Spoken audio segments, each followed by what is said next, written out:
Сәлеметсіңдер ме оқушылар? Бүгінгі сабақтың тақырыбы мамандықтар. Бүгінгі сабақта сурет, үлгі бойынша хабарлы және сұраулы сөйлемдердің интонациясын дұрыс қойып сөйлейсің. Шағын мәтіндегі жиі қолданылатын сөздердің мағынасын түсінесің. Жаңа сөздерге назар аударайық. Емдейді, оқытады, тамақ пісіреді, сурет салады. Оқушылар, жаңа сөздерді есімізде мұқият сақтайық. Бірінші тапсырма. Тыңда, қайтала, үлгі бойынша сөйлес.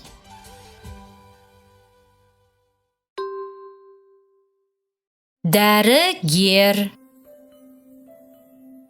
аспаз, суретші, мұғалім. Бұл кім? Бұл дәрігер.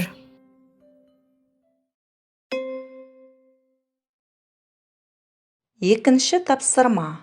Толықтырып оқы. Оқушылар, берілген суреттер арқылы сөйлемді толықтырып оқиық. Іске сәт.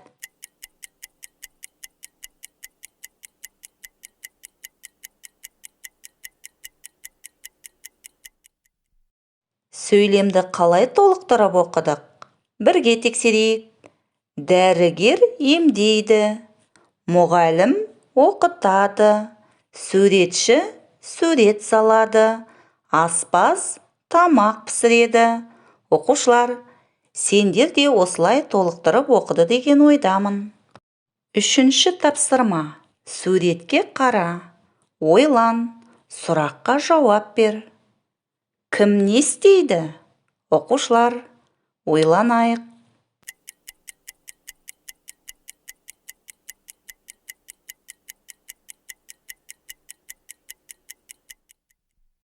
Сұраққа қалай жауап бердік? Өз жауаптарыңды біз ұсынған жауап нұсқасымен салыстырып көріңдер. Кім не істейді? Дәрігер емдейді. Мұғалім оқытады. Суретші сурет салады. Аспаз тамақ пісіреді. Оқушылар, сендердің де жауаптарың осындай болды деген ойдамын. Төртінші тапсырма.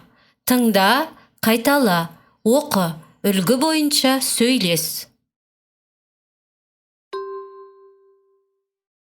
Алмабек, мынау кім?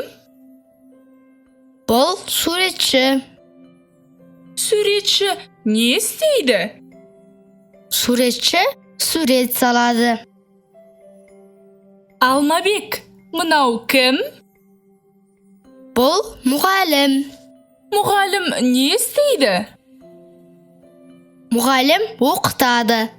Алмабек, мынау кім? Бұл дәрігер. Дәрігер не істейді? Дәрігер емдейді. Алмабек, мынау кім? Бұл аспаз. Аспаз не істейді? Аспаз тамақ пісіреді.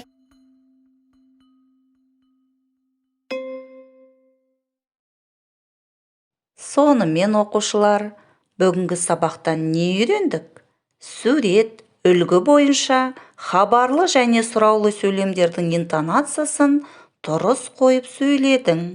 Шағын мәтіндегі жиі қолданылатын сөздердің мағынасын түсіндің. Енді бүгінгі сабағымызға бас бармақ тәсілі арқылы кері байланыс жасайық. Сендерге барлық тапсырма түсінікті болды деген ойдамын. Үйде екінші жұмыс дәптерінің 28-ші бетіндегі бірінші, екінші, үшінші тапсырманы жазбаша орындаймыз. Жаңа сөздерді жаттаймыз. Оқушылар, сабақ аяқталды, сау болыңдар.